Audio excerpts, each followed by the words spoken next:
오늘 우리에게 주시는 하나님 말씀은 빌립보서 1장 6절 그리고 12절로 14절 말씀입니다. 신약성경 빌립보서 1장 6절 그리고 12절에서 14절까지 말씀입니다. 제가 먼저 6절을 읽고 그리고 여러분들이 12절을 읽으시기 바랍니다. 너희 속에 착한 일을 시작하신 이가 그리스도 예수의 날까지 이루실지를 우리가 확신하노라.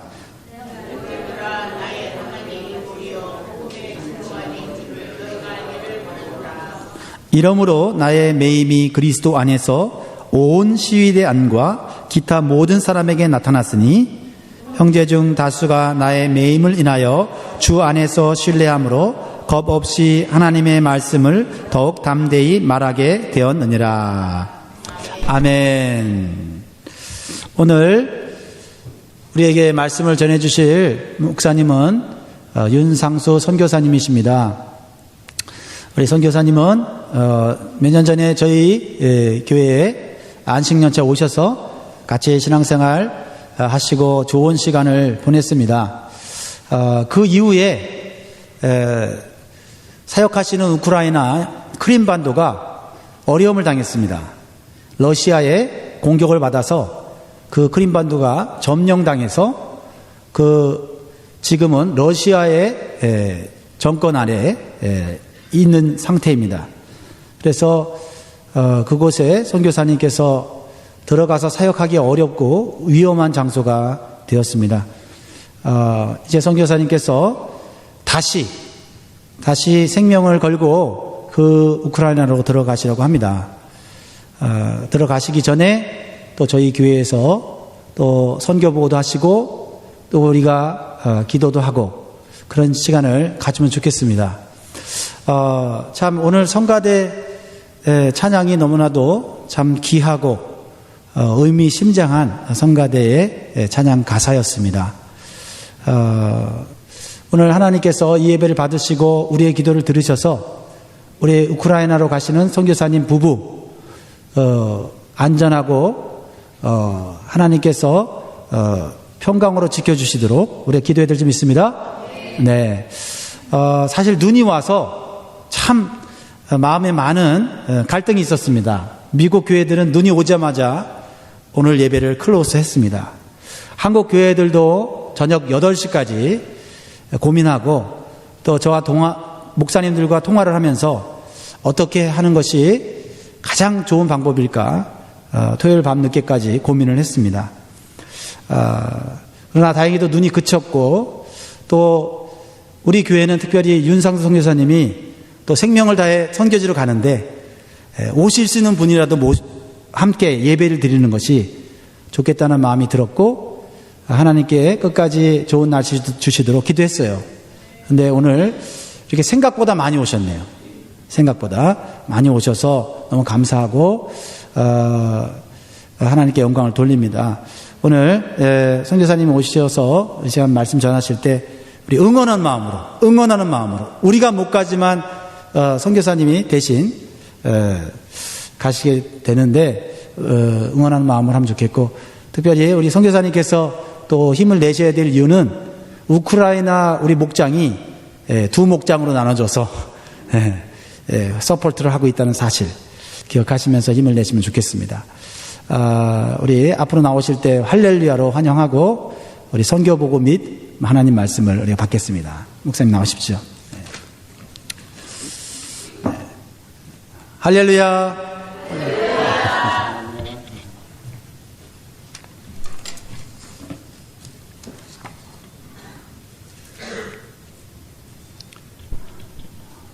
많이 뵙고 싶었습니다. 아멘 안 한 사람은 저 사람 왜 저러시나 나 처음 보는데 처음 보기 때문에 아마 짝사랑이라는 것을 아시죠? 한쪽은 전혀 감동을 못 느끼는데 한쪽에서만 그리워하고 좋아하고 보고 싶고 아마 제가 그쪽이 아닌가 그렇게 생각을 합니다. 지난번에 한 3년 6개월 전에 이곳에 불쑥 왔을 때 여러분들께서 따뜻하게 맞이해 주시고 또 어떻게 이 교회에서 신앙생활을 해야 될지 모르고 있었을 때 담임 목사님께서 잘 지도해 주시고 도와주셔가지고 1년 동안 여러분들과 함께 잘 지내게 되어서 너무나 또 감사하고 또 떠나게 될 즈음에는 또 뭐 같이 소풍도 다니고 또 우크라이나 목장에서는 밤늦게 바닷가에 가서 뭐죠? 개 크랍을 맨날 거짓말만 하더라고요. 많이 잡고 한 바퀴에서 두 바퀴에서 잡았다고. 내가 그래서 믿지 않는다 했더니 그걸 증명하기 위해서 그날 갔는데 그날 역시 또 못 잡았습니다. 예. 시즌이 아니라고 하더라고요, 항상. 예. 그렇게 여러분들이 아마 그렇게 사는 것 같아. 예. 어쨌든 감사하고요. 그런 따뜻한 사랑과 또 그런 격려와 위로를 받고 선교지에 갔습니다. 벌써 3년 6개월이 지났죠. 그런 시간의 흐름 속에서 많은 변동도 있었는데 오늘 담임 목사님이 많은 설명을 다 하셨어요. 예. 어쨌든 설교를 통해서 여러분들과 함께 그런 시간을 나누기를 원합니다. 어쨌든 여러분들을 생각하면서 이제 제가 후원을 받고 있는 교회들이 몇 군데가 있는데 그 교회들을 위해서 기도할 때 영광장로교회를 위해서 빠지지 않고 아침에도 저녁에도 항상 기도해 왔습니다. 그러니까 기도해 왔기 때문에 보고 싶었을까요? 안 보고 싶었을까요? 예, 그러니까 뵙고 싶었다고 제가 이야기했습니다. 저는 한 2주 전에 이곳에 잠깐 와서 또 아이들도 좀 관리도 하고 할 겸 와서 이제 내일 모레 화요일을 떠나는데 특별히 여러분들 뵙고 싶어서 오늘 이렇게 초대되어 왔습니다. 마침 또 오는 날이 장날이라고 눈이 얼마나 많이 오는지 우크라이나에서 그렇게 지겨운 눈이 왔습니다. 근데 달려오다 보니까 여러분 뵙고 싶어서 막 달려왔잖아요. 달려오니까 얼마나 미끄러운지 한 번은 차가 왼쪽으로 확 이렇게 비껴졌어요. 그래서 제가 워낙 또 운전을 잘하는 사람이니까 브레이크를 잡지 않았죠. 브레이크를 잡지 않고 핸들을 틀었습니다. 틀으니까 또 옆으로 또 저쪽으로 또 틀었습니다. 그래서 휘충 해서 그 다음에 세 번째는 그냥 바로 됐어요. 정말 만약에 그게 바로 안 됐으면 아마 지금쯤 병원에 있지 않겠나 생각하는데 어쨌든 하나님께서 도와주셔서 잘 도착해서 여러분들 이렇게 예배를 드리게 되니 또 감사하고요. 그리고 선교지의 그런 관념으로 생각한다면은 뭐 눈이 오고 비가 와서 얼어가지고 뭐 차가 안 다닌다고 교회에 예배를 문을 닫아야 된다. 이 생각 자체가 그거는 하나님의 큰 죄가 아닌가 그렇게 생각하는데 우리 영광장로교회만은 이 땅 아래에 살아있는 교회인 줄도 믿습니다. 그 교회에 속해 있는 성도들도 살아있는 성도들도 믿습니다. 예, 여러분들 좋은 목사님 모시고 또 좋은 교회에 신앙생활 하는 거 감사하시기 바랍니다. 우리는 어떤 어려움이 온다 할지라도 우리가 하나님과의 관계에서 끊을 수가 없습니다. 내가 확신하노니 사망이나 생명이나 천사들이나 군세자들이나 현재일이나 장래일이나 능력이나 높음이나 깊음이나 다른 어떤 피조물이라 할지라도 우리를 우리 주 예수 그리스도 안에 있는 하나님의 사랑에서 끊을 수 있으리라. 예, 끊을 수가 없습니다. 그러니까 뭐 전화를 걸고 내일 주일 예배 우리 드릴까 말까 이렇게 요런 소리 하다가는 큰일 납니다. 예, 우리는 어떠한 일이더라도 우리는 예배 드리고 또 올 수 있는 사람 오시는 거죠. 또 안 왔다고 해서 저 사람이 믿음이 없다 그게 아니라 올 수 있는 분은 오셔가지고 예배 드릴 수 있는 그런 여러분이 되기를 바랍니다. 예, 우리 영광장로교회 살아있는 교회 또 여러분들이 열방을 향한 그 아름다운 그 수고 하나님이 기억하시는 줄로 믿습니다. 오늘 저는 30분 동안의 설교 시간 동안에 유럽의 선교 동향을 여러분들에게 좀 설명을 해드리고 또 주의 말씀으로 은혜 받기를 원합니다.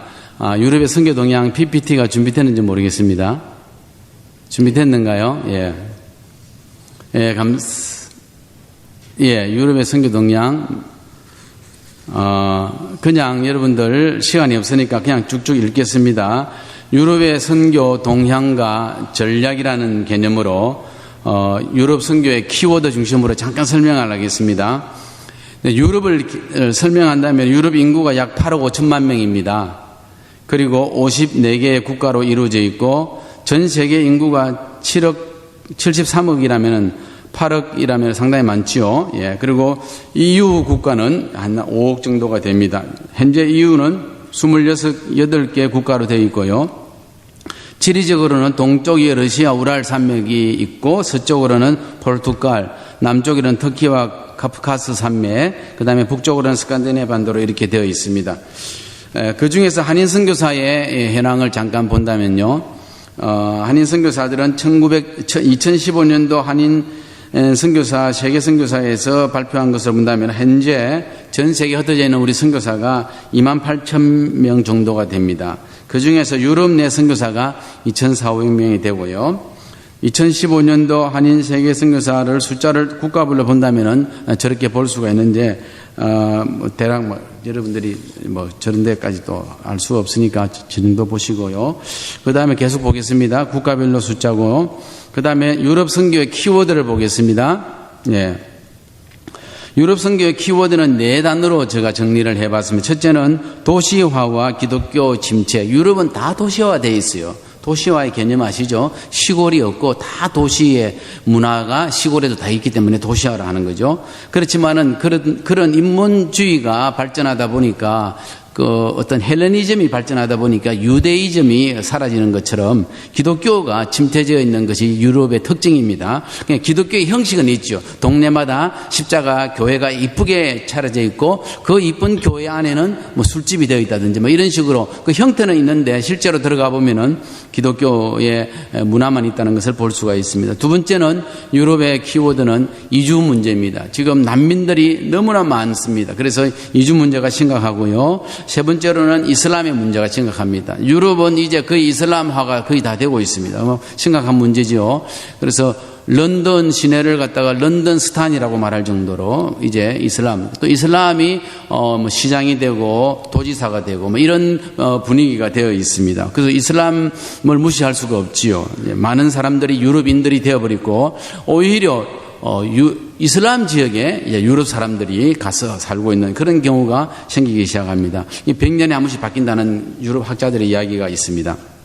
네 번째로는 유럽 선교의 키워드는 EU의 문제입니다. EU를 이제 창설해서 잘 지내왔는데 EU가 이제 보통 문제가 아니죠.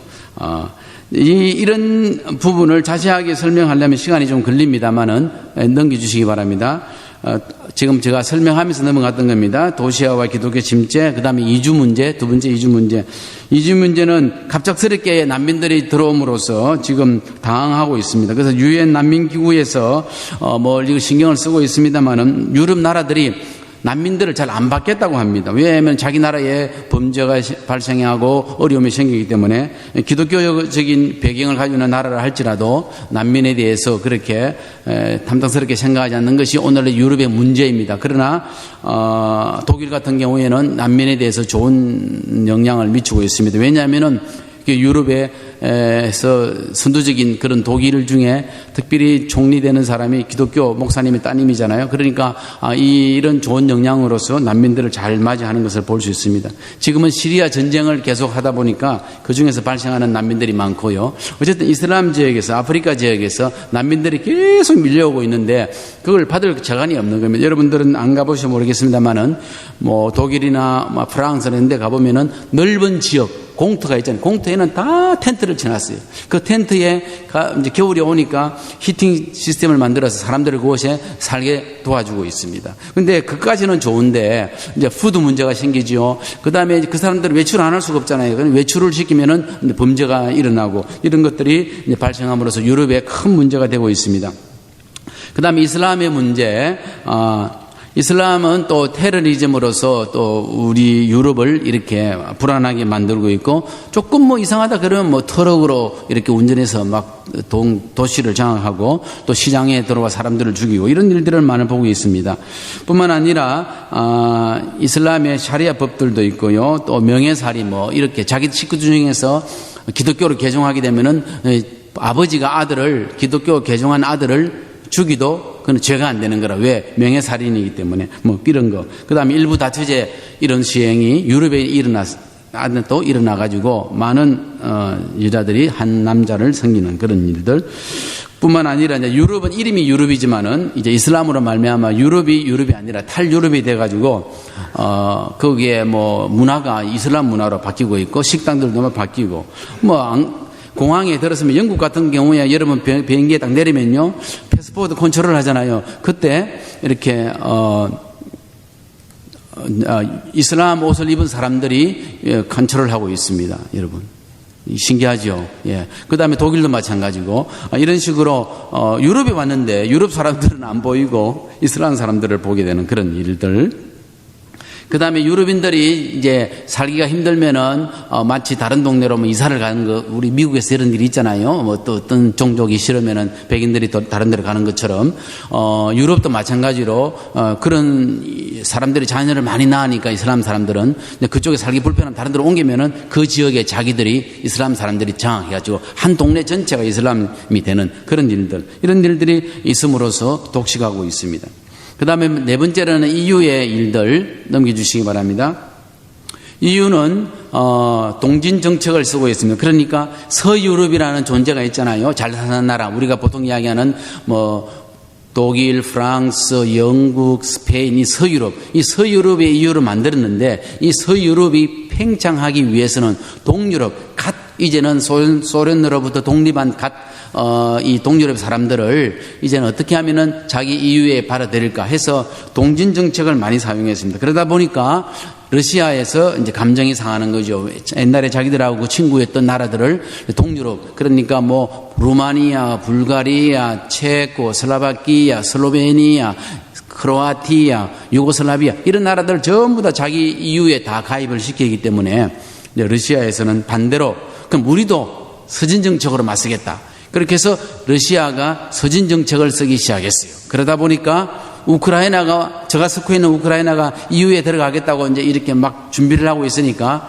이러다가는 나중에는 러시아까지 다 당하겠다 해서 러시아에서 갑자기 우크라이나에 24개 주가 있는데 그 주 중에 한 개 주인 크리미아 페닌슐라라죠. 그 크리미아 반도를 쳐들어와 가지고 지금까지 2년 동안 그곳에 주둔하고 있습니다. 그러니까 들어와서 그냥 둥지 틀고 있으면 자기 나라가 되는 거예요. 근데 그렇게 해서 저 같은 외국인들은 그곳에 나올 수밖에 없고 현지인들은 그곳에 본의 아니게 그곳에 러시아 국가 시민이 되어가지고 사는 그런 일들이 벌어지게 되었습니다. 자, 이제 그 다음에 또 이런 와중에 브렉시트라는 사건이 터져가지고 영국이 EU로부터 넘겨주세요. 영국이 EU로부터 탈퇴하는 현상이 생기게 되었습니다. 이런 탈퇴 현상이 생겨가지고 EU가 이제는 힘을 좀 잃어가는 경우가 아니겠는가. 어떻게 하면 우리가 잘 단합할 수 있을까. 이런 문제가 또 생기게 되었습니다. 이렇게 유럽은 이렇게 좀 복잡합니다. 그래서 유럽 선교를 이제는 접근을 할 때는 뭐 하나의 목적을 가지고만 할 것이 아니라 다양한 목적을 가지고 접근해야 된다 하는 것이고 뿐만 아니라 사회 병리 현상을 우리가 이해하면서 마약이나 알코올 중독 이런 사람들에 대한 관심, 또 이슬람의 1세들은 그렇게 유럽에 와서 잘 적응을 했습니다마는 2세, 3세들이 유럽에서 적응을 하는 데 있어서 이제는 이슬람이 아니라 이슬람의 문화를 잃어버리고 그 아이들이 유럽에 적응하다 보니까 유럽화가 돼버렸어요. 그러니까 아이들이 유럽화됨으로써 이제 2세, 3세 애들은 이슬람이 뭔지 잘 모르는 정도가 돼버리는 거예요. 그러니까 우리가 그런 아이들에 대한 관심도 갖는 것도 선교의 전략이다 하는 것입니다. 이러한 선교의 키워드를 잘 이해해서 이런 중심으로 선교를 해야 된다는 것이죠. 뿐만 아니라 교단 중심의 선교사들이 활성화되어 가지고 교단에 속해 있는 선교사들이 동유럽과 서유럽과 선교사들이 서로 이렇게 강당 교류를 함으로써 서로 교류하고, 또 동유럽의 현지인 교인들이 이제 서유럽에 돈벌이하러 가잖아요. 그럼 그쪽으로 갈 때 신앙을 가지고 와서 서유럽에 있는 한인 교회들이 맞이해 줌으로써 주일 낮 예배는 우리 한인들이 예배드리고 오후 예배는 우리 동유럽에 간 우리 민족의 사람들, 그러니까 우크라이나 사람이나 러시아 사람이나 뭐 불가리아 사람 이런 사람들이 예배를 드릴 수 있는 공간을 마련해주고 또 연합 예배도 드리고 이런 협력하는 것이 좀 필요하다는 것이죠. 뿐만 아니라 한인교회가, 유럽의 한인교회가 한인만이 모이는 교회의 차원을 이제 초월해서 이제는 다민족 교회로 발전해야 된다는 것이죠. 그래서 우리나라 사람들은 그렇잖아요. 자기 민족이만 좋아하고 외국인에 대한 것은 좀 이렇게, 여러분들은 아니겠습니다만은 외국인에 대한 것은 좀 혐오 사상이 좀 있어요. 그래서 자기들만 좋다는 거죠. 그런데 이제는 그것이 아니라 자기 교회에 외국인들도 다 와서 예배를 드리는 다민족 교회로 이제 유럽이 변화되어야 된다는 것입니다. 뿐만 아니라 기독교 맹목주의가 발전되어 있는 그런 곳이기 때문에 이제 기독교에 대해서는 잘 알고 있잖아요. 우리가 전도하면은 우리 다 안다는 것이죠. 그런데 우리 한국에서 전도하면 어떡합니까? 하나님 어디 있냐 물어보잖아요. 하나님을 본 적이 없으니까. 그런데 유럽에서는 하나님이 어디 있냐 묻는 사람 아무도 없어요. 왜? 태어나면서부터 기독교 문화니까. 태어나면서부터. 그래서 오히려 그런 명목주의의 사람들에게 복음을 전하려면은 기독교의 본질, 그러니까 믿음, 그 다음에 하나님이 살아계신다는 거, 이런 복음의 본질을 전해주는 것이 중요하다는 것입니다. 그 다음에 유럽 선교 동향에 있다는 전략들이 있는데, 이런 전략들은 방금 제가 이야기했던 것입니다. 그 다음에 오중고, 그 다음 넘어가겠습니다. 유럽 선교의 오중고는 한국 교회가 인식이 부족해요. 유럽은 잘 사는 나라인데 그것이 무슨 선교를 할 수 있냐. 특별히 미국도 그러잖아요. 한국에서 미국에 선교사로 간다 그러면 웃어요. 아니 미국에서 복음이 들어가는데 그것이 왜 선교사를 가느냐. 이해를 못하는 것이죠. 설명을 많이 해야만 되는 것이죠. 이렇게 한국 교회 인식 부족이 유럽의 선교지가 아니다 이렇게 함으로써 유럽 선교는 어렵습니다. 그러나 유럽도 선교지고 미국도 선교지인 줄로 압니다. 그 다음에 선교비에 부담이 있습니다. 유럽은 잘 사는 곳이기 때문에 이렇게 국민 소득이 높다 보니까 많은 돈이 필요하잖아요. 그러나 동남아시아는 그보다 반만 하면은 선교할 수 있는데 뭐하러 유럽까지 선교하러 가느냐 이렇게 이런 생각 때문에 유럽 선교에 대한 관심이 부족합니다. 사람들이. 우리 영광 장로교회는 그렇지 않을 줄로 믿습니다. 그 다음에 유럽의 냉소주의와 기독교 명목주의. 우리 다 안다. 우리 다 믿어봤다. 우리 할아버지 할머니 때부터 다 하나님 아는데 뭐 이렇게 생각하기 때문에 기독교를 냉소주의로 생각하고 또 선교사들을 우습게 생각하고 또 우리가 선교사들이 가서 단기 선교팀이 가서 막 복음을 전하고 뭐 찬양을 하고 길거리에서 이렇게 하면요. 사람들 지나가다 쳐다봐요. 이상하다. 저 동양의 불교 나라에서 왜 왔니? 뭐 이렇게 신기하게 보는 그런 개념입니다. 그 다음에 오중고는 또 다섯 번째는 뭐냐면은 EU의 동진과 탈퇴. 이제 자꾸만 동진 정책을 하다 보니까 러시아를 이제 신경을 건드리게 만들고 또 탈퇴. 이제 영국도 탈퇴하고 싶어 하고 지금 또 프랑스도 탈퇴하고 싶어 하잖아요. 영국은 이미 이제 투표로 끝났고 이런 것들이 또 문제가 되지 않겠느냐. 근데 이에 맞서서 러시아가 서진 정책으로서 이미 크림 반도를 통해서 이제 갈등을 일으키고 있습니다. 이 크림 반도를 이 미국이 인정을 해주버리면은 이제 러시아는 자동적으로 그 크림 반도가 자기 땅이 되는 것이죠. 이미 장악하고 있으니까. 아마 보니까 흐름이 포기하라는 흐름입니다. 그러니까 우리 크림에 있는 사람들은 지금 굉장히 억울해요. 잘 될 줄 알고 찬성을 했거든요. 그런데 실제로 한 3년간 살아보니까 그게 아니야. 배부른 돼지보다는 배고픈 소크라테스가 낫다는 걸 깨달았어요. 우리 교인들도 처음에는 도장을 다 찍었어요. 제가 거기서 나올 때 목사님 우리는 도장 찍겠습니다. 목사님 빨리 나가세요 하고 그래 너희들 잘해라 하고 나는 나왔는데 알고 보니까 우리 교인들이 지금 신앙의 자유가 없는 것을 느끼면서 고통 속에 있습니다. 그 다음에 이제 끝나겠습니다. 예, 그거 꺼주시고 사회학자들은 사람들이란 존재가 인간이란 존재가 환경의 지배를 받는다고 합니다. 여러분 그 말은 틀린 말이 아니죠. 예, 사람은 환경의 지배를 받는 것은 사실인 것 같습니다. 뿐만 아니라 어떤 상황이나 조건의 영향을 또 받는 것도 사실입니다. 상황이 좋지 못할 때 또 내게 어떤 조건이 안 좋을 때 우리 감정 표현을 하잖아요. 기분이 나쁘다든지 아니면 자기 말로 하잖아요. 이렇게 인간은 자기의 어떤 환경이나 조건과 상황에 따라서 행동하고 또 그렇게 반응하는 것이 일반적인 특징이라고 학자들은 그렇게 이야기합니다. 그러나 오늘 우리가 읽은 본문은 아무리 그렇다 할지라도 우리의 상황과 조건과 환경이 우리가 믿음으로써 승리할 수 있다 하는 해답을 주는 것이 오늘 본문의 주제인 것입니다. 선교사였던 사도 바울이 빌립보 성도들에게 보내는 편지를 오늘 우리가 만나게 되는데 오늘 읽었던 내용이 바로 그 내용입니다. 선교사인 사도 바울이 감옥에서 편지를 쓴 내용이 빌립보서 내용입니다. 여러분 잘 아시기 때문에 좀 시간이 가기 때문에 생략을 하겠습니다. 사도 바울은 이렇게 복음을 전하다가 예루살렘에서 감옥에 잡히게 되었어요. 그래서 감옥에 가게 되었습니다. 여러분, 사도 바울이 하나님의 말씀을 전하다가 감옥에 간다는 것은 그건 얼마나 억울한 일입니까? 그렇지만은 사도 바울은 그가 로마에 가서도 복음을 전해야 된다는 그런 마음의 믿음이 있었기 때문에 그는 드디어 이제 내가 로마 시민으로서 억울하다. 내가 왜 감옥에 가야 되느냐 하고 황제에다가 상소를 하게 되죠. 이제 황제에게 상소를 하니까 재판을 어디 가서 받아야 되냐면은 그냥 예루살렘이 아니라 로마에 가서 재판을 받을 수밖에 없는 것이죠. 그러니까 예루살렘에서 로마까지 원웨이 티켓, 공짜 티켓을 가지고 이제 갈 수밖에 없는 상황이 되었습니다. 이렇게 해서 사도 바울이 재판을 받기 위해서 이제 로마에 가서 감옥에 있으면서 글을 쓴 것이 빌립보서입니다.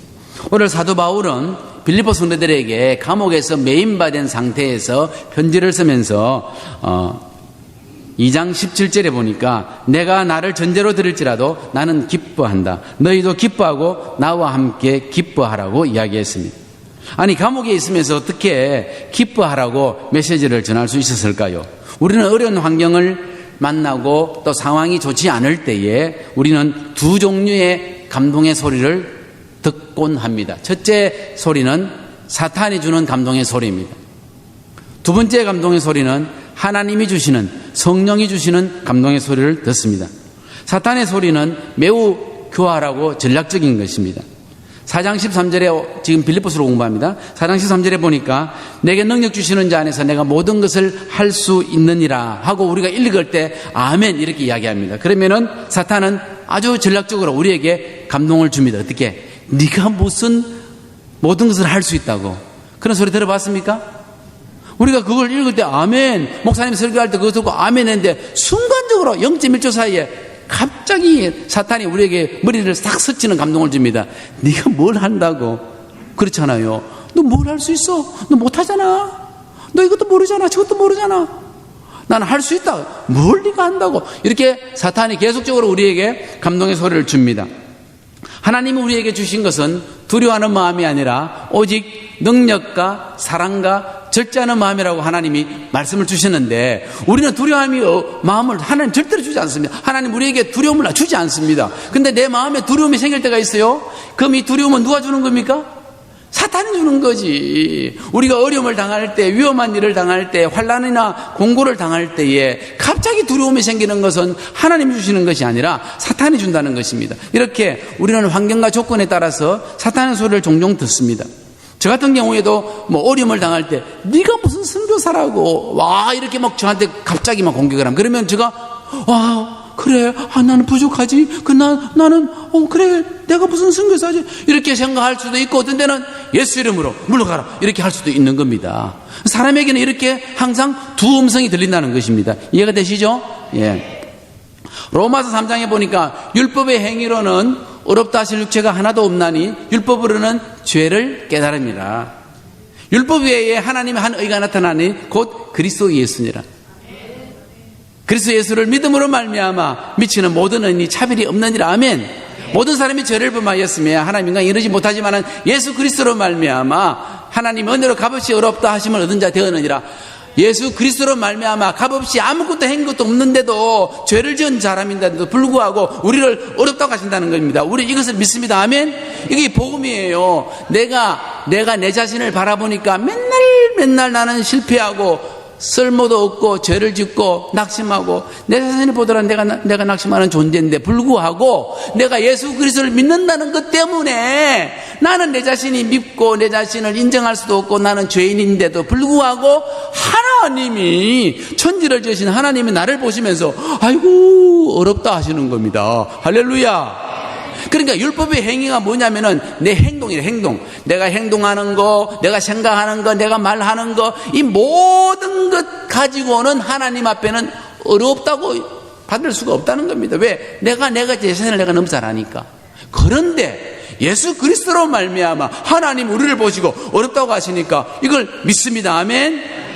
그러면은 내가 행동을 좀 잘못해가지고 좀 넘어졌어. 그럼 사탄이 금방 감동을 줍니다. 그래, 네가 별 수 있어. 네가 집사라고, 네가 권사라고, 네가 목사라고 금시에 공격이 들어옵니다. 그러면 그래, 어떻게 합니까? 그래, 나 또 실패했어. 이렇게 해버리면 안 되고, 내 행위와 관계없이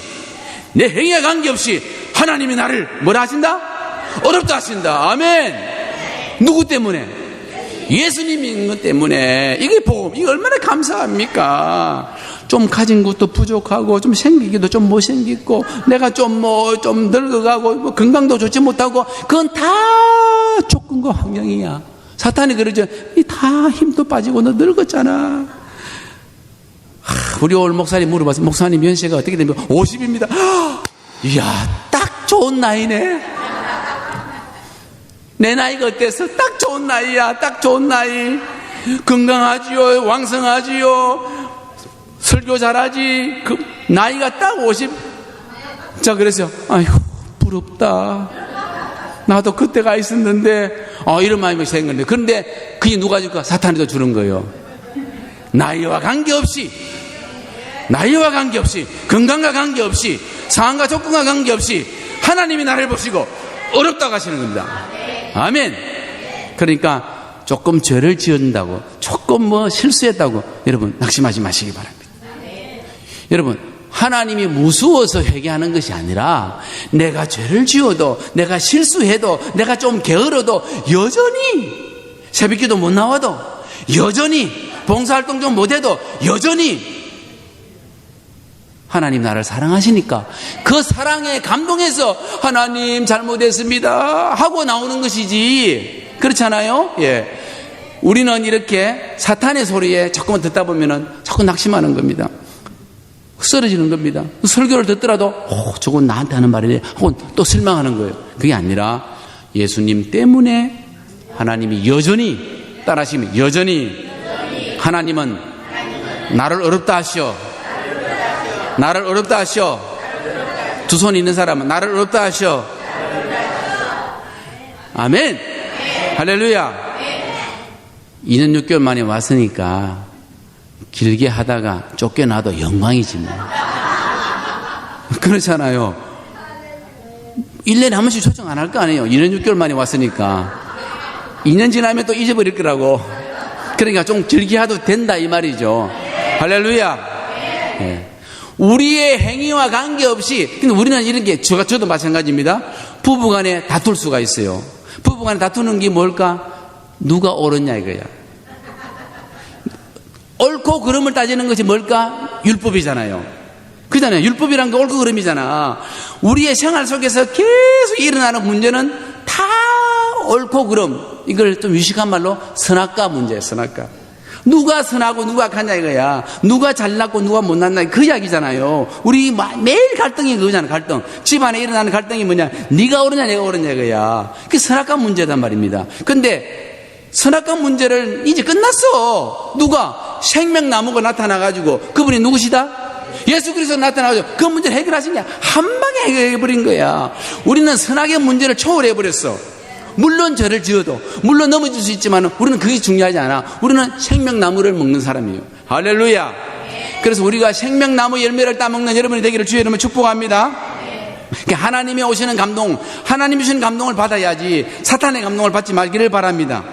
오늘 11절에 보니까 예수 그리스도로 말미암아 의의 열매가 가득하여 하나님의 영광과 찬송이 되기를 원하노라. 아니, 감옥이 있는데, 사도 바울이 지금 감옥이 있는데도 불구하고 예수 그리스도로 말미암아 의의 열매가 가득하며, 아니 자기 지금 감옥이 있는데, 그리고 하나님의 영광과 찬송이 되기를 원하노라.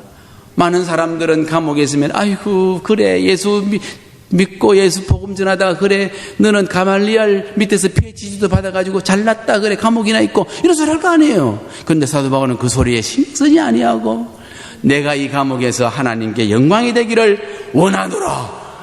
대단한 것이죠. 매인바 되었지만 불평과 두려움보다는 오히려 하나님으로부터 오는 감동을 받음으로써 신앙정어로 이런 어려움을 대처하는 것을 볼 수가 있습니다. 오늘 6절에 보니까 너희 안에서 착한 일을 행하신 이가 그리스도 예수의 날까지 이루실 것을 내가 확신하노라. 내 안에서, 너희 안에서 착한 일을 행하신 그 하나님이 그리스도 예수의 날까지 이루어질 것이다. 내가 지금 감옥에 있지만 이건 이루어진다. 예수 그리스도의 모든 복음이 이루어진다 하는 것을 확신한다는 것을 가명하는 거예요. 이야, 이거 환경을 초월해버린 거죠. 오늘 본문 20절 21절에 보니까 살든지 죽든지 내 몸에서 그리스도가 존귀하게 되게 하려 하느니 이는 내게 사는 것이 그리스도니, 내게 사는 것이 그리스도니 죽는 것도 유익하다. 그러니까 조건과 환경과 상황이 나한테 중요하지만 그러나 중요하지 않다는 겁니다. 내가 그것 때문에 내가 다른 것을 못하는 것이 아니에요. 주님과의 관계를 끊을 수가 없다는 것입니다. 그래서 내가 그리스도와 함께 십자가에 못 박혔나니 그런 적이 이제는 내가 사는 것이 아니라 내 안에 누가 산다? 그리스도가 사나니. 내가 그래도 육체 가운데 땅을 밟고 사는 것은 나를 사랑하사 자기 몸을 희생하신 하나님의 아들 누구? 예수 그리스도를 믿는 믿음 안에서 사는 것이라. 그럼 내가 좀 못나고 내가 좀 돈을 적게 벌고 건강도 조심 못하고 나이도 많고 내가 힘도 약하고 그렇지만은 내가 나를 위하여 십자가 돌아가신 그 예수 그리스도를 내가 믿는 믿음만 살기 때문에 그것은 중요하게 안 여긴다는 것입니다. 다른 사람들은 중요하겠지만은 그것이 나를 하나님 관계를 끊을 수가 없다는 것입니다. 감정에 속지 말기를 바랍니다. 여러분 기분이 나쁠 때 갑자기 어떻게 아무것도 하기 싫잖아. 성경 읽고 싶어요? 안 읽고 싶지. 기도 안 하고 싶잖아. 아, 기분 나쁜데 금세 부부싸움 해봐. 안 되잖아요. 뭐가 되겠어.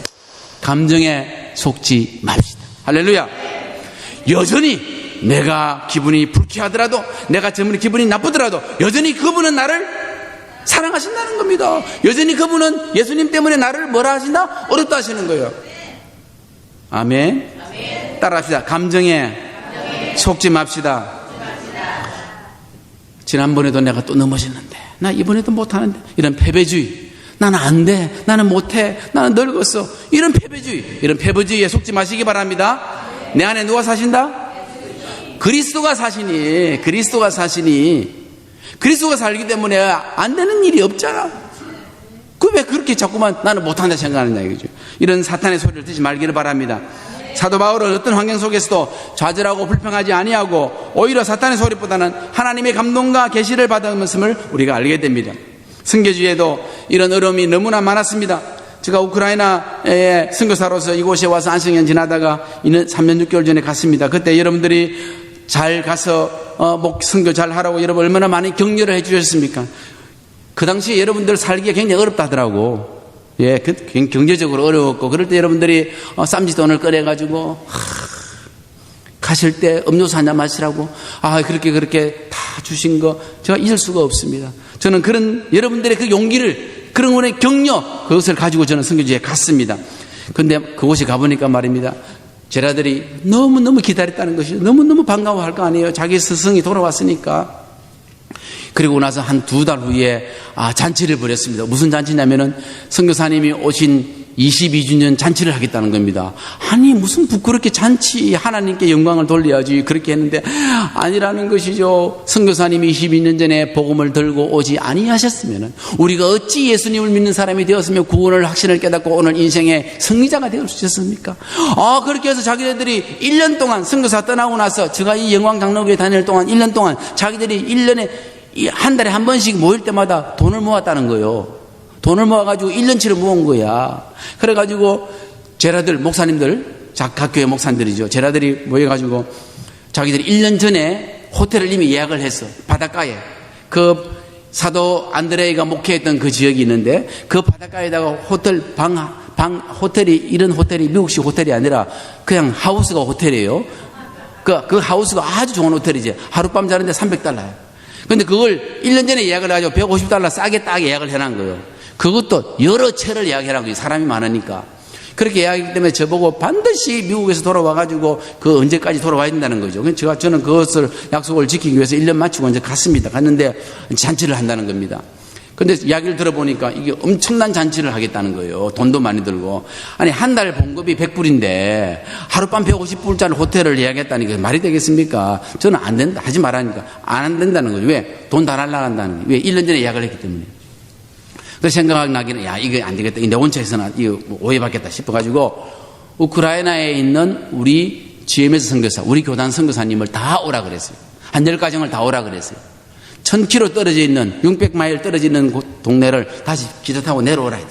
내려와가지고 우리 2박 3일 동안 같이 좀 쉬자. 바닷가에 쉬자.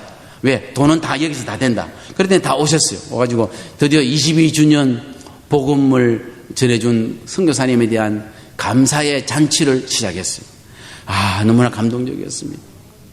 와, 남자 선교사님들하고 같이 맛있게 뭐 먹는 것도 뭐 하고 뭐 같이 뭐 탁구도 치고 놀고 또 여자 선교사님 모아놓고 같이 손톱도 소지해주고 뭐 이런 것도 하고 이 제자들이 그걸 어떻게 그런 아이디어를 냈는지 적어도 2박 3일 동안 편안하게 좀 지내달라는 선교사님들을 우리끼리 섬기고 싶다는 거예요. 왜? 너무나 감사하니까. 이해가 되시죠?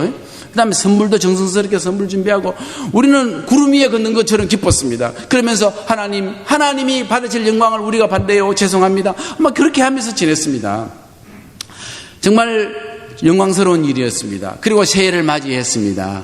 그래서 이제는 선교지에서 이제 열심히 우리가 또 더 제2의 역사를 일으키자 하고 제자들과 함께 같이 은혜를 받고 금식 수련을 하고 막 이렇게 이제 은혜를 받았습니다. 그런데 말입니다.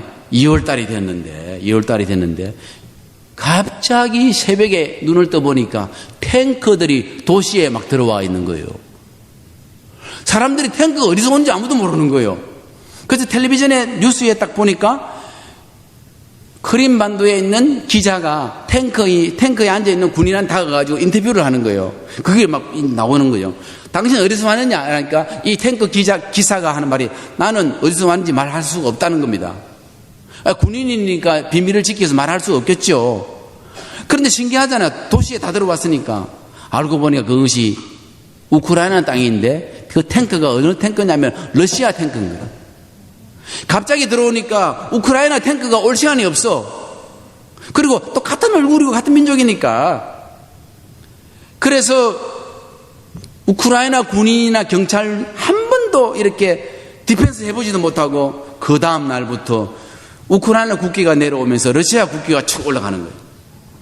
그 다음 날은 대학에서 방송국에서 국회 모든 한 3, 4일 만에 그냥 국기가 딱 바뀌어버린 거예요. 그리고 경찰도 모두 한 번도 이렇게 반항도 해보지도 못하고 갑자기 러시아 땅이 되었던 것이었다. 우와, 어떻게 그렇게 달라질까? 그리고 동네 말이 보니까 마치 우리 뉴포트 뉴스처럼 눈이 와서 상점의 문을 닫은 것처럼 사람들이 안 다녀. 갑자기 분위기가 막 그래 되는 거예요. 그렇게 되니까 이제는 대사관에서 연락이 왔습니다. 선교사님, 유학생들 빨리 철수하세요. 그러는 거예요. 아니, 우리 집이 여기인데 내가 어디를 철수한단 말이에요. 내가 갈 데도 없다. 나는 안 간다. 나는 그랬죠. 그러니까 유학생들이나 다른 선교사들도 아니, 저게 오래된 선교사님도 안 가는데 우리가 왜 떠나느냐고 또 안 가려는 거예요. 그러니까 대사관에서 머리가 아픈 거야. 아니, 도대체 애들이 왜 이렇게 말을 안 듣냐, 유학생들이. 빨리 나오라면 빨리 나와야지.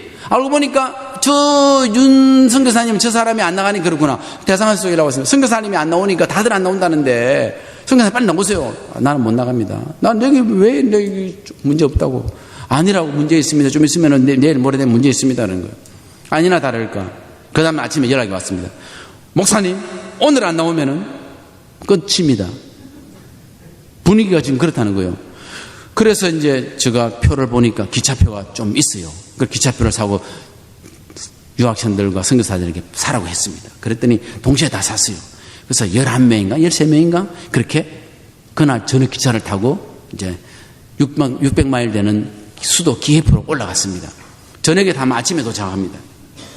아침 7시에 도착해서 기차역에서 텔레비전에 뉴스를 보니까 크림반도 공항 새벽 5시부로 폐쇄. 공항이 폐쇄돼 버린 거예요. 그냥 끝난 거죠. 공항 폐쇄되면 도망 나올 수가 없잖아. 그러니까 우리는 밤새 잘 온 거죠. 정말 그 대사관에서 준 정보가 사실이었던 것 같아요. 물론 뭐 미국 선교사들은 이미 다 뭔지 다 갔고, 근데 저는 유럽 전체 책임자니까 제일 먼저 나 도망가 버리면 어떻게 되겠어요? 모양새가 안 좋잖아. 끝까지 있어야지. 그렇잖아요. 그래서 끝까지 있었죠. 죽으면 죽으리라. 그때 후배들에게 몸을 보여야 될 거 아닙니까? 그래서 난 끝까지 있겠다. 안 된다는 거죠. 안 된다는 거죠. 그러나 끝까지 있다가 정말 이제는 다른 유학생들과 선교사들과 함께 윤들러 리스트, 신들러 리스트 보셨죠? 윤들러 리스트를 만들어가지고 키예프를 간 거죠. 그 이후부터 갈 수가 없는 겁니다. 이제 러시아가 땅이 돼버린 겁니다. 근데 문제가 생겼습니다. 교회는 전부 다 우크라이나 교회입니다. 그 말은 우크라이나 국가에 등록된 교회란 말입니다. 근데 러시아가 들어와 버리니까 우리 교회들이 전부 다 불법 단체가 돼버린 거예요. 그래서 이거 어떡하냐고 등록을 막 시도했습니다. 등록을 안 받아주는 거예요. 서류는 제출했는데 그게 사인이 안 되는 거예요. 등록을 안 시켜주는 거예요. 그러니까 어떻게? 근 1년간을 불법 단체 교회로서 예배는 드렸죠. 그러나 뭐 불법 단체든 불법 단체 아니든 예배 드리는 지장 없었으니까. 근데 1년이 지났습니다. 러시아에서 법이 바뀌었습니다. 신테러 방지법이라고 테러하는 법에 대한 방지하는 법을 만들었습니다. 그 법 안에 종교법이 들어있었습니다. 그게 뭐냐면은 외국인 선교사들은 국가의 선교 비자를 받지 않은 사람은 설교할 수 없다. 그 다음에 등록되지 않은 단체는 예배 드릴 수가 없다. 길거리에 전도할 수가 없다. 여러분 놀라지 마세요. 미국도 마찬가지예요. 미국 지금 길거리 전도 못해요. 여러분 몰라서 그렇지. 워낙 전도를 안 했어요. 못 느끼고 봤지만 지금 LA 같은 데는요 길거리 전도 못해요. 교회 개척 못해요. 여러분 지금 심각해요. 미국도. 이렇게 법이 막 바뀌어버렸습니다. 그래서 경찰이 와가지고 시골에 있는 우리 교회, 시골에 큰 교회가 있어요. 이 정도 사이즈의 한 5m 정도 더 뒤에 강당이 더 클 정도 큰 교회입니다. 그 교회 경찰이 와가지고 너 법이 통과된 거 봤지? 국회에서 푸틴이 사인을 했으니까 법이 통과된 거 알고 있지? 담임 목사한테 그랬대요. 그러니까 담임 목사님 우리 알고 있지? 이제 그렇게 말을 했겠죠. 그러니까 다음 주부터 예배드리면 안 돼 이렇게 말하고 갔습니다. 우와, 우리 예프림 목사님이라고 그 목사님이 나이가 한 60이 넘으셨는데 갑자기 그냥 딱 겁이 난 거예요. 하나님은 두려워하는 마음을 주신 적이 없는데 갑자기 두려운 마음이 생긴 거예요. 다음 주부터 예배 드리지 말라니까. 그래서 토요일 날 금요일 날 연락을 했습니다. 다음 주일 날 교회 오지 마세요. 우리 다음 주일 예배 안 드립니다. 이래 돼 버린 거예요. 그래가지고 그 다음 주일 예배를 안 드린 겁니다. 근데 도시에 있는 교회들은 그렇든 그렇지 않든 예배를 잘 드렸어요. 그러면 매주 예배를 마치고 나면은 주일 저녁 때면은 이제 보고를 할 거 아니에요. 저한테 연락이 오거든요. 왜냐면 제가 크림이 안 있고 수도 키예프 600마일 떨어진 데 있기 때문에 저한테 연락을 주겠죠. 제가 얼마나 걱정을 하겠어요. 그러니까 목사님 우리 교회 오늘 예배 잘 드렸습니다. 몇 명이 모였습니다. 이런 이야기를 하거든요. 근데 그 교회는 오늘 예배를 못 드렸다는 겁니다. 왜? 이제 신종교법에 의해서 예배 드리게 되면은 벌금이 한 3,000불 정도 들어요. 3,000불. 그 다음에 목사가 잡혀가야 돼요. 국가법을 어기니까. 문제가 심각해지는 거야. 그러니까 이미 그런 문제를 안 일으켜서 예배를 안 드렸다는 겁니다. 마음이 아팠습니다. 물론 그 전에 한 2달 전에 그 제자들을 전부 다 수도 키예프로 올라오라고 해요. 왜? 현지인들은 왔다 갔다 할 수 있어요. 러시아, 우크라이나 왔다 갔다 할 수 있는데 저는 못 가지만은. 그래서 그 사람들 다 올라와가지고 2박 3일 동안 같이 철회하면서 은혜 받고 힘을 다짐하고 우리 이제 어려움이 오더라도 우리 열심히 하자. 그리고 선교사 너무 기다리지 말고 이제 여러분들이 이제 독립적으로 해야 된다. 자립해야 된다. 이렇게 해서 훈련을 하고 헤어졌거든요. 그런데 그 목사님 교회는 예배를 못 드렸다는 겁니다. 우리가 이제 그날 아침 저녁으로 계속 그날 이제 계속 기도를 해왔는데 왜냐면 우리가 선교지 못 가니까 우리는 키예프에 있으니까 얼마나 마음이 안타깝겠습니까? 그러니까 기도할 수밖에 없겠죠. 아침에 2시간, 오후에 2시간 이렇게 기도를 계속 하고 있었습니다.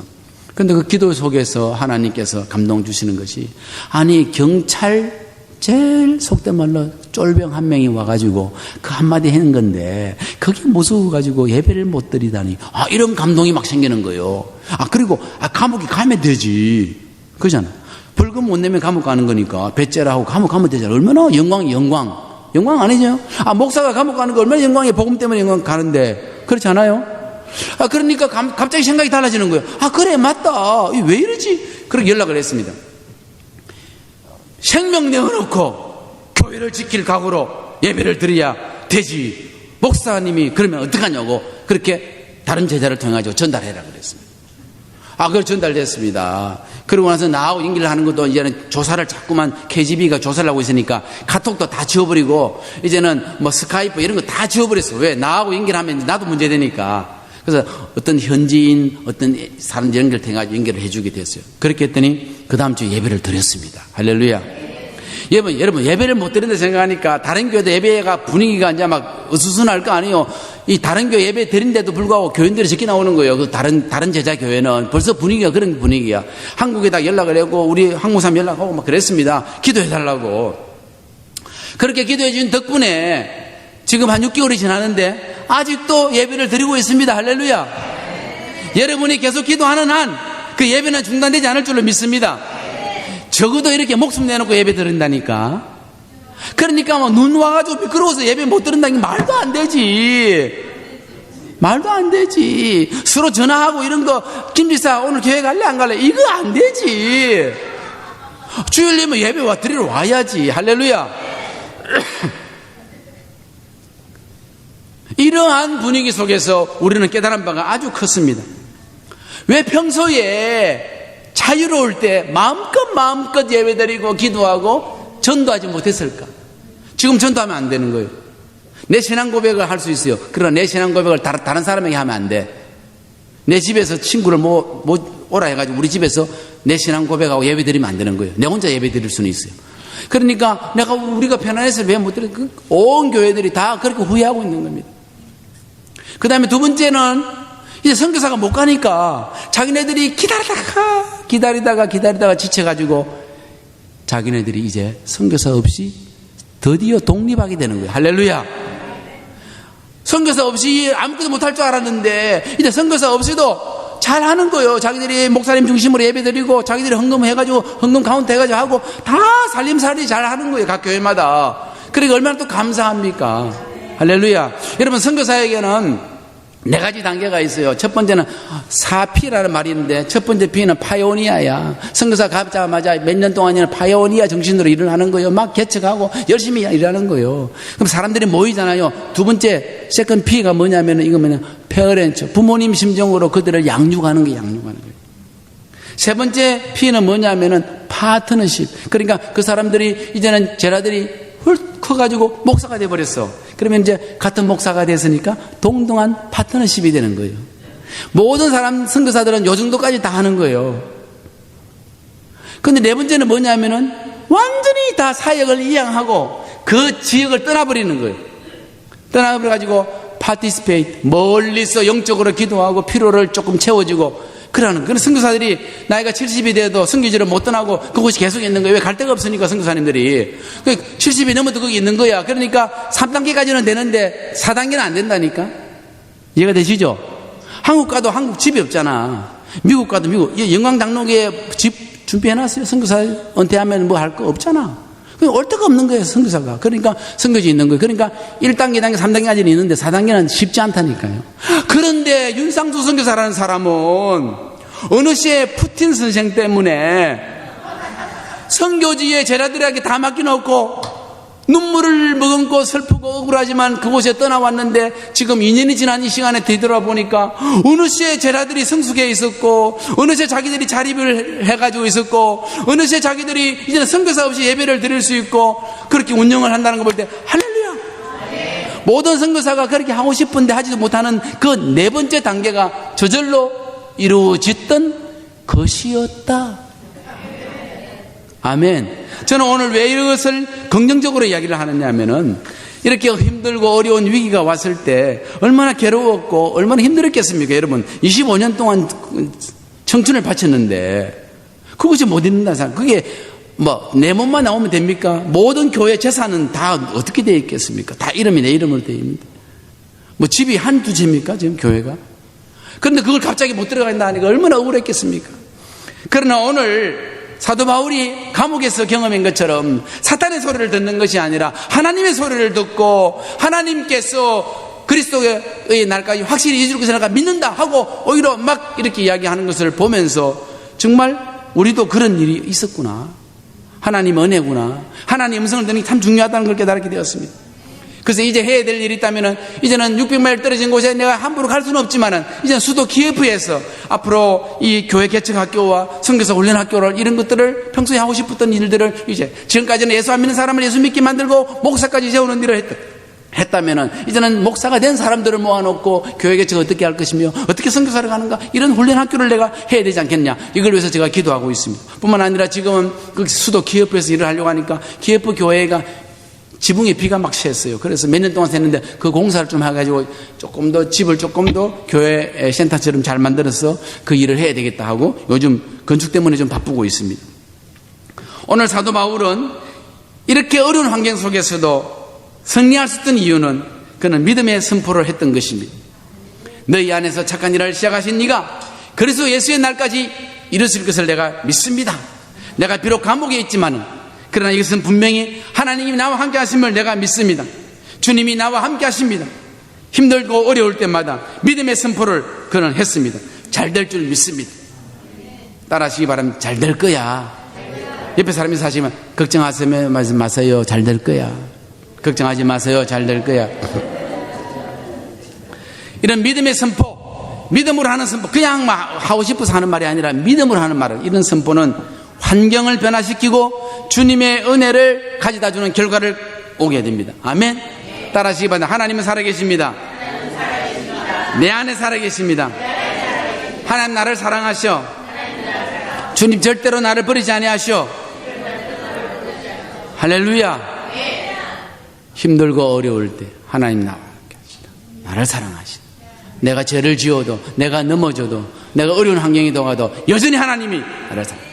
내가 초등학교 다닐 때 공부를 좀 못하고 내가 왕따를 당하고 성적이 나쁘더라도 여전히 우리 어머니가 나를 사랑하신 것처럼 내가 힘들고 어려워도 여전히 하나님 나를 사랑하시는 걸 여러분 믿으시기 바랍니다.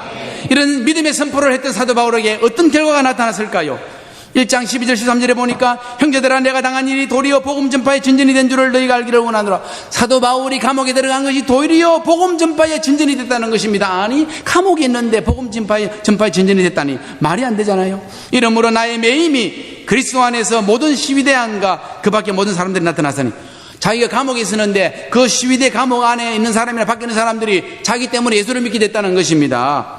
그리고 빌립보서 4장 22절에 보겠습니다. 22절에 보니까 모든 성도들이 너희에게 문안하되 이제 편지를 마지막 하는 단계에서 특히 가이사 황제의 집 사람들 중 몇이니라. 빌립보서 편지의 마지막 부분에 사도 바울이 편지를 쓰면서 빌립보 사람들에게 안부를 전하는데 안부를 누가 전하느냐 하면은 사도 바울도 전하지만은 가이사 황제의 사람들도 전한단 말입니다. 사도 바울은 감옥에 있었는데 오직 주님을 바라보고 믿음만 선포했는데 가이사 황제의 식구들이 복음을 받아들이고 예수를 믿었다는 것입니다. 할렐루야. 이 놀라운 사실 아니겠습니까? 힘들고 어려울 때 믿음으로 선포했더니 그래서 사도 바울은 이렇게 이야기합니다. 4장 6절 7절에 아무것도 염려하지 말고 오직 모든 일에 기도와 간구로 너희 구할 것을 감사함으로 아뢰라. 그리하면 모든 지각이 뛰어나신 하나님의 평강이 너희 마음과 생각을 지키시리라. 할렐루야. 나의 하나님이 영광 가운데 그리스도 예수 안에서 그 풍성한 대로 너희 모든 쓸 것을 채우시리라. 이렇게 말할 수 있는 이유는 그가 평소에 믿음의 선포를 했기 때문에, 그리고 이런 믿음의 선포를 했던 결과가 자기는 한 일이 아무것도 없고 감옥에 매인바 되었지만은 가이사 황제의 식구들이 예수를 믿는 것을 보면서 그는 더 담대하게 이 말씀을 할 수가 있었습니다. 저의 선교의 25년의 선교 경험은 바로 주님의 은혜였습니다. 주님이 하셨습니다. 주님이 하십니다. 주님이 하실 것입니다. 하나님은 살아계십니다. 지금도 내 마음에 살아계십니다. 나를 사랑하십니다. 내 행위와 관계없이 여전히 나를 사랑하십니다. 나를 절대로 버리지 않을 것입니다. 그러면 결론적으로 어떻게 하면 하나님의 감동의 소리를 들으며 어떻게 하면 이렇게 쉬지 않고 믿음의 선포를 할 수가 있는가? 그것은 오늘 핵심인 것입니다. 그것은 요한복음 15장에 나타나는 말씀입니다. 어떤 사역보다, 어떤 봉사보다 중요한 것은 그리스도 안에 거할 때 가능한 것입니다. 너희는 내 안에 가라, 나도 너희 안에 가리라. 가지가 포도나무에 붙어있지 아니하면 아무것도 할 수 없는 것처럼 너희가 내 안에 거하지 아니하면 너희도 그러할 것이다. 너희가 내 안에 가고 내 말이 내 안에 가면 무엇인지 원한 대로 구하라. 그리하면 다 열매를 거둔다고 했습니다. 사랑하는 여러분, 그리스도 안에 있을 때, 그리스도 안에 있을 때 믿음의 선포가 가능하고, 그리스도 안에 있을 때 어떤 환경과 조건과 상황을 이겨낼 수 있을 줄로 믿습니다. 내가 확신하노니 사망이나 생명이나 천사들이나 권세들, 또 현재일이나 장래일이나 능력이나 높음이나 깊음이나 눈이 오나 비가 오나 어떤 환경이 온다 할지라도 그리스도 예수 안에는 하나님의 사랑에서 나를 끊을 수 없으리라. 이러한 각오로 오늘 살아간다면 우리 하나님 주신 우리 사명 잘 감당하고 유럽 선교도 잘 감당할 줄로 믿습니다. 이것이 영광 장로교회를 향하신 하나님의 뜻이요 2017년도에 하나님 주신 사명이라고 저는 믿습니다. 이런 환경과 어려움을 극복함으로 말미암아 전 열방에 여러분들이 이제 가슴을 펴고 그 일에 관심을 가지고 기도하는 여러분이 되시기를 주의 이름으로 축복합니다. 이 시간에 기도하겠습니다. 우리 함께 동성으로 기도할 때 자리에 다 일어나서 기도하겠습니다. 우리의 마음의 각오를 하나님 앞에 드림으로써 일어나서 각오의 마음을 드리기를 바랍니다. 모든 사람들은 어려움과 고통을 당하고 환경과 조건의 상황 속에서 살아갑니다마는 우리가 어떻게 극복하며 살아갈 것인가, 어떻게 하나님의 뜻을 이루며 살아갈 것인가 우리는 배웠습니다. 이 시간에 기도할 때 사탄의 소리를 기울이지 아니하고 하나님의 소리를 기울이면서 주님이 함께 하심을 감사하면서 믿음의 선포, 주님이 함께 하신다, 나는 할 수 있다, 나를 사랑하시오 라는 고백하면서 이 시간에 통성 기도하기를 원합니다. 주여 한번 외치고 기도하겠습니다. 주여